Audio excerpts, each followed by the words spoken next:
اس کہانی کو آخر تک ضرور سنیے گا۔ میرا نام عالیہ ہے اور پیار سے سب مجھے عالی کہتے ہیں۔ میں اپنے شوہر کے ساتھ ملتان میں رہتی ہوں۔ میرے شوہر آصف بہت ہی محبت کرنے والے ہیں۔ شادی ہوئی تو مجھے لگتا تھا کہ یہ پیار محبت بس شروع میں ہے۔ شادی کے کچھ عرصے بعد باقی شوہروں کی طرح ان کا مزاج بدل جائے گا اور یہ ایسے محبت نہیں کریں گے جیسے اب کرتے ہیں۔ میرے سارے اندازے غلط ثابت ہوئے تھے۔ شادی کے بعد بھی ویسے ہی رہے تھے جیسے پہلے تھے، بلکہ وقت کے ساتھ ساتھ ان کی محبت میں بھی اضافہ ہوتا گیا۔ کبھی کبھی بس وہ مجھے کچھ مشکوک نظر آنے لگتے تھے۔ کبھی کبھار ایسی حرکتیں کرتے کہ میں حیران رہ جاتی۔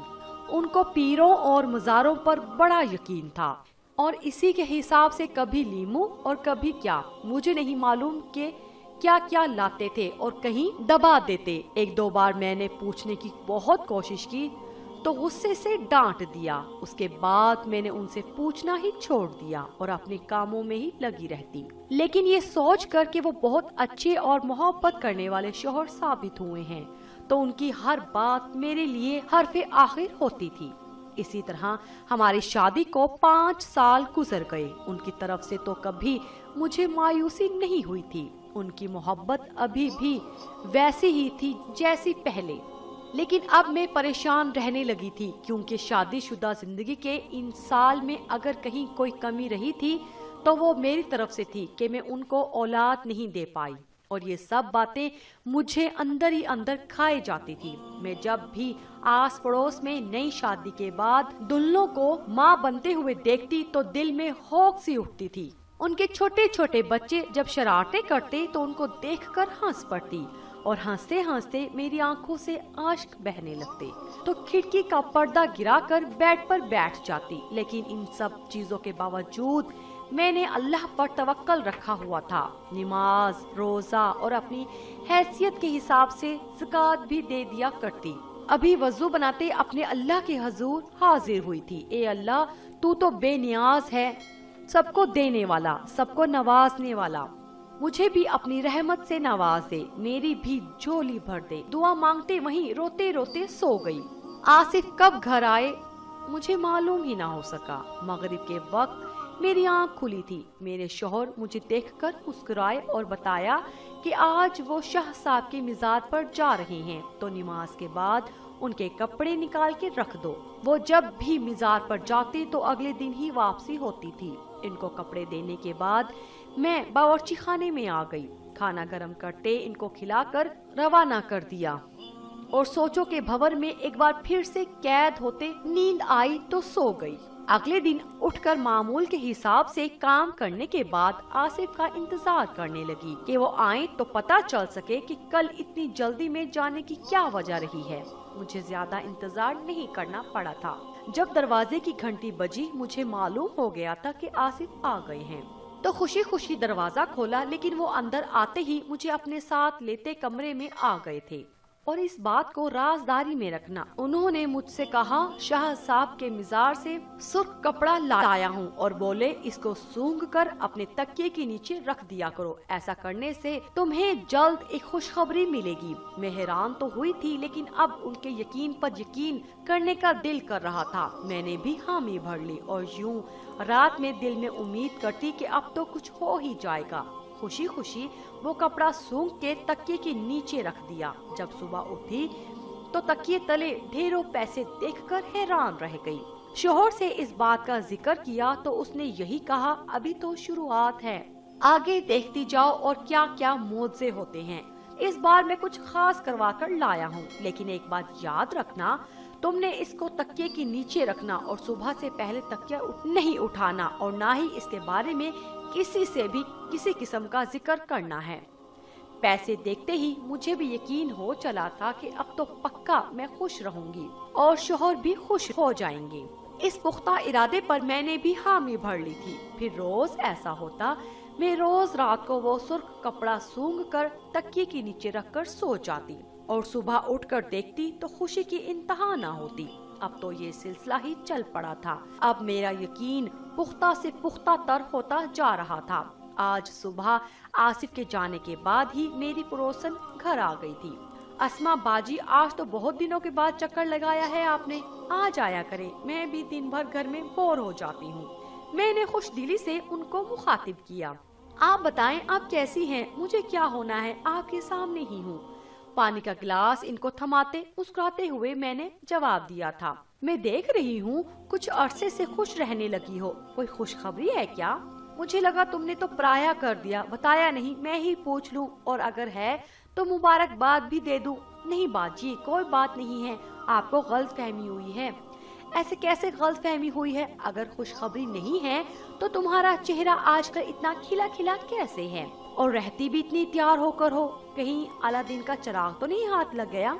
क्योंकि तुम्हारे शोहर तो कपड़े की दुकान पर बैठते हैं। अरे नहीं बाजी, मैं असल में उनसे थोड़ा खफा थी तो मुझे मनाने के लिए उन्होंने ये किया है। पर आप तो जानती हैं ना, सिर्फ शोहरों को लगता है कि बीवियां सबसे मान जाती है, और हकीकत भी काफी हद तक यही होती है। बस इसीलिए उनकी बातें सुनकर तो मेरे पसीने ही छूट चुके थे। बड़ी पक्की नजर थी उनकी। मैंने नामहसूस अंदाज में पसीना पूछते हुए नजरें चुराकर उनका जवाब दिया था। अपनी तरफ से तो पूरी कोशिश की थी कि उनको शक ना हो और यकीन कर ले मेरी बात का, लेकिन इनको देखकर यही लग रहा था कि वो मुतमईन नहीं हुई, इसीलिए अजीब नजरों से मुझे देख रही थी। मैंने उनके सामने हट जाने में ही आफियत जानी कि कहीं बौखला कर सच ना निकल जाए। बाजी, मैं आपके लिए चाय लेकर आती हूँ, आप तब तक टीवी देखिए। बावर्ची खाने में आते ही अल्लाह का शुक्र अदा किया था और चाय बनाते सोच रही थी कि जल्द अज जल्द इनको रुखसत करूं, वरना वो बातों बातों में कुछ उगलवा ही लेंगी। और मैंने शोहर से वादा किया था इस बात की किसी को कानो कान खबर नहीं होने दूंगी। चाय देते कुछ देर और उन्होंने मुझे कुरेदा था, लेकिन मैंने बड़ी मुश्किल से बात को संभाला था। उनको रुखसत करके सुख का सांस लिया। ये सिलसिला फिर से वहीं से जुड़ गया था। अब मैं भी वही कर रही थी। इस दौरान वो और मेरी पड़ोस मेरे घर आ चुकी थी मुझसे वजह पूछने, लेकिन एक बार की टाल मटोल और झूठ से मुझ में भी इतनी हिम्मत आ गई थी, और अब मैं बड़े आराम से उनको मुतमईन कर चुकी थी। अब फिर से मैं खुश रहने लगी थी। अब तो सबने पूछना भी छोड़ दिया था। ये सब करते हुए मुझे 2 महीने गुजर चुके थे। मेरे शोहर भी मुझसे खुश रहते और कहते रहते, तुम मेरी फर्माबरदार बीवी हो जिसने मेरी बात मान ली थी और अब भी मान रही हो, और देखो मुझे इन सब की वजह से तुम्हें वाज़ेह तब्दीलियां महसूस हो रही हैं। मैं भी खुश होती मुस्कुराकर उनकी तरफ देखती थी। फिर वो हुआ जो शायद नहीं होना चाहिए था, लेकिन होने को कौन टाल सकता था। एक दिन मैं लाल कपड़ा सूंघे बगैर ही सो गई। पता नहीं कैसे उस दिन याद ना रहा मुझे, जबकि अब तक तो ये आदत बन चुकी थी। लेकिन शायद इस दिन वो राज खुलना था जो मेरे शौहर ने मुझसे छुपा रखा था।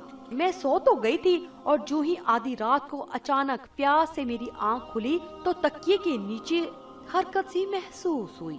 मैंने एक नजर अपने बराबर में देखा तो शौहर भी मौजूद नहीं थे, शायद वॉशरूम में थे। मैंने दिल बड़ा करते डरते हुए जैसे ही तकिया हटाया तो मेरी जान निकल गई। अब वहाँ पैसे तो न थे, लेकिन 4 छोटे छोटे चूजे के बच्चे मौजूद थे, जिनको देखकर मैं हैरान हुई। लेकिन उनकी हरकत करने से बेसाख्ता मेरी चीख निकल गई, जिसे सुनते ही मेरे शौहर जल्दी से वॉशरूम से बाहर आए और मुझे देखते एक नजर बेड पर दोहराई थी। चेहरे पर घबराहट और परेशानी की वजह से पसीने के कतरे गवाह थे कि उसने अभी जो कुछ देखा था वो सब उन्होंने जानबूझकर किया है। लेकिन अब मैं खामोश नहीं रह सकती थी। ये सब क्या है आसिफ? आप इतने अरसे से मुझे बेवकूफ बना रहे थे और मैं बेवकूफ बनती भी जा रही थी। क्यों किया आपने ऐसा? तुम आराम से बैठो, मैं सब कुछ बताता हूँ। आसिफ, ये आप ही है ना? आपने कहा आप शाह साहब के मिजार से मेरे लिए ये लाल कपड़ा लाए हैं। मैंने मान लिया, आंखें बंद करके यकीन कर लिया। क्यों किया यकीन? उसका सबूत हर रोज मुझे तकिए के नीचे पैसों की सूरत में मिलता था, और आपने मुझे इतना बड़ा धोखा दिया। इसका मतलब जिस उम्मीद से मैं ये सब कर रही थी, अब वो ऐसा कुछ भी नहीं होने वाला है।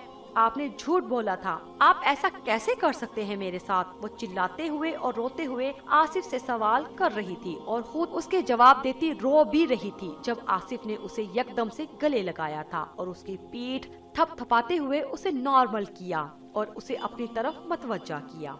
जिसकी आंखें रोने की वजह से लाल हो चुकी थी। अब बस कुछ वक्त खामोश रहकर मेरी पूरी बात सुन लो, इसके बाद जो सजा देनी हो दे देना। मैं कसम खाकर कहता हूँ, मैंने ये सब जो भी किया है तुम्हारे लिए ही किया है। तुम्हें क्या लगता है जब तुम परेशान रहती थी या कोई तुम्हें बांझ कहता तो मेरे सामने तुम नॉर्मल रहने की कोशिश करती, अकेले में जी भर कर रो लेती? क्या मैं तुम्हारी सूजी हुई आंखें नहीं देख सकता था? सब कुछ देखता था, और यकीन जानो मेरा भी तुमसे मुख्तलिफ हाल नहीं था।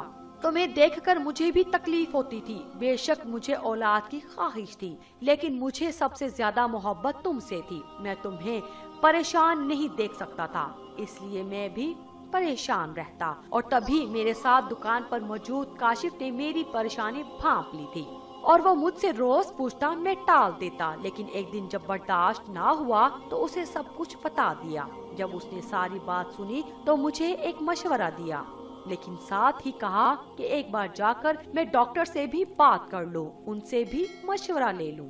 मुझे उसकी बात मानने में दम लगा और मैंने अगले ही दिन डॉक्टर से राब्ता किया था और उनके पास चला गया। अब मुझे अगर इन सब मसलों से छुटकारा चाहिए था तो ये सब तो करना ही था, लेकिन मैंने इस दिन तुम्हें ये सब नहीं बताया था। मैं तुम्हें दोबारा इसी अजियत में नहीं देखना चाहता था।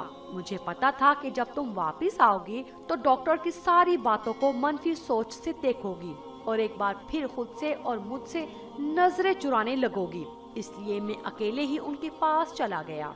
मैं उस दिन जब डॉक्टर के पास गया तो उनको तुम्हारा मसला सीधा सीधा बयान कर दिया। मेरी सारी बातें सुनकर उन्होंने जो कहा था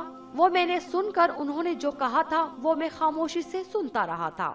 आप जानते हैं मैं एक लेडी डॉक्टर हूँ। अब मैं आपको जो भी कहूँगी उसे गौर से सुनिएगा, और अगर चाहते हैं कि आपको औलाद की खुशी नसीब हो तो सख्ती से इस बात पर अमल भी करना पड़ेगा, वरना आपके किसी भी मसले का कोई हल मौजूद नहीं। आपके मसाइल का वाहिद हल यही है। एक लड़की की जब शादी होती है तो वो घबराई और परेशान होती है कि उसे कैसे शोहर और घर वाले मिलेंगे। आपकी बीवी को अच्छा शोहर तो मिल गया, लेकिन घर वाले नहीं।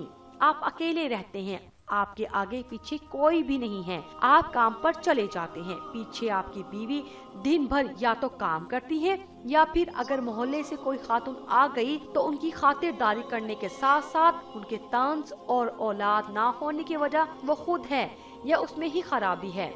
अब ये सब मुझे कैसे पता? ये हमारा मुआशरा है, यहाँ औरत ही औरत की दुश्मन है। मेरे साथ भी ये सब हो चुका है, लेकिन चूंकि मैं खुद डॉक्टर हूँ तो ये सब कंट्रोल में आ गया था। और अब माशाल्लाह से मैं साहिब औलाद हूँ। अगर आप चाहते हैं कि आपकी बीवी पहले की तरह खुश रहे और परेशान ना हो तो आपको कुछ ऐसा करना होगा जिससे उनका ध्यान इन सब से हट जाए और वो खुश रहने की कोशिश करे। अगर ऐसे ही वो परेशानी में रही और उनका बीपी हाई रहा तो हमल तो दूर की बात है, आप अपनी बीवी को भी खो देंगे। बेशक वो नमाज रोजे की पाबंदी करती है, लेकिन ये सब बातें भी उनके जहन में डाली जाती हैं, जिसकी वजह से ना चाहते हुए भी वो ये सब कुछ सोचने पर मजबूर है। अब आपको उन्हें वक्त देना होगा। जितना वो खुश रहेंगी उतनी जल्दी वो इस बीमारी से बाहर आएंगी और आपकी जिंदगी एक बार फिर से पहले की तरह हो जाएगी। इनका जवाब देते मैं खामोशी से वापस आ गया था और पूरे रास्ते मैं यही सोच रहा था कि ऐसा क्या किया जाए जिससे तुम खुश भी रहो और पहले की तरह हो जाओ। मैं तुमसे मोहब्बत करता हूँ तो कैसे तुम्हें खुद के सामने यूं इस मर्द से मरते देख सकता था। और ये सब कहीं ना कहीं मेरी ही गलती थी कि मैं काम में मसरूफियत की बिना पर देख नहीं पाया और ये सब आगे चलकर खतरनाक शक्ल इख्तियार कर गया। अब मुझे ही सब कुछ करना था। मैंने अपनी मोटरसाइकिल एक जगह पर रोकी थी और खुद चाय की दुकान पर बैठ गया जब मेरे कानों में वो आवाज पड़ी थी जो मेरे पीछे मौजूद बेंच पर मौजूद 2 आदमियों की थी। और तुम्हें पता है यहाँ पास में जो दरबार है ना, वहाँ खुशबू वाले बाबा बैठते हैं। उनके पास हर मसले का हल है। तुम भी उनके पास जाओ, वो तुम्हें खुशबू लगा देंगे, तुम्हारे सारे मसले और परेशानियाँ हल हो जाएंगी। और मैं उनकी बातें बेजारी से सुन रहा था। जो थोड़ा तजस्सुस था वो भी खत्म हो गया। भला खुशबू लगाने से भी कोई मसला हल हुआ है कभी? इन सब बातों को जहन से झटकते मैंने चाय की प्याली उठाई और फिर से मुझे पीछे से उनकी आवाजें आने लगी। یہ تو کرامتی بابا ہیں، انہوں نے یہ کیا وہ کیا۔ جب اچانک ہی میرے ذہن میں خیال آیا تھا، اور یہ خیال کوئی برا بھی نہیں تھا، نہ تو اس میں کوئی نقصان تھا، اور وہ خیال ہی تھا کہ میں نے ایک لال کپڑا لیا اور خوشبو خرید کر اس پر لگائی۔ وہ کافی تیز خوشبو تھی جو کہ اتنی جلدی جانے والی نہیں تھی۔ گھر آ کر اگلے دن مزار پر جانے کا کہہ دیا۔ پہلے تو ایسا کوئی ارادہ نہیں تھا، لیکن جب اس دن تمہیں یوں جائے نماز پر روتا دیکھا تو اسی وقت ارادہ باندھ لیا۔ میری خوش قسمتی تھی کہ مجھے کاشی کی بھی کال آ گئی تھی کہ ہمیں بڑا آرڈر ملا ہے اور وہ میں جا کر ریسیو کروں۔ میری خوشی کا ٹھکانہ نہیں تھا۔ جب وہاں جا کر اتنا بڑا آرڈر ملا تو مجھے یہ سب تمہاری ہی خوش نصیبی لگی تھی، اس لیے اگلے دن جب واپس آیا تو تمہیں وہ سب بات کہی تھی، اور ان سب باتوں کا اثر ہوتا ہوا بھی مجھے صاف نظر آیا تھا۔ تم خوش رہنے لگی تھی، بس جب کوئی سوال پوچھتا تمہاری خوشی کا راز کیا ہے، تب تم اپنی جگہ چور سی ہو جاتی تھی، لیکن اس کا فائدہ تو ہم دونوں کو ہی بہت ہوا ہے۔ اب کل میں تمہیں ایک بار ڈاکٹر کے پاس لے جاؤں گا کہ پتہ چل سکے کہ پروگریس کیا ہے۔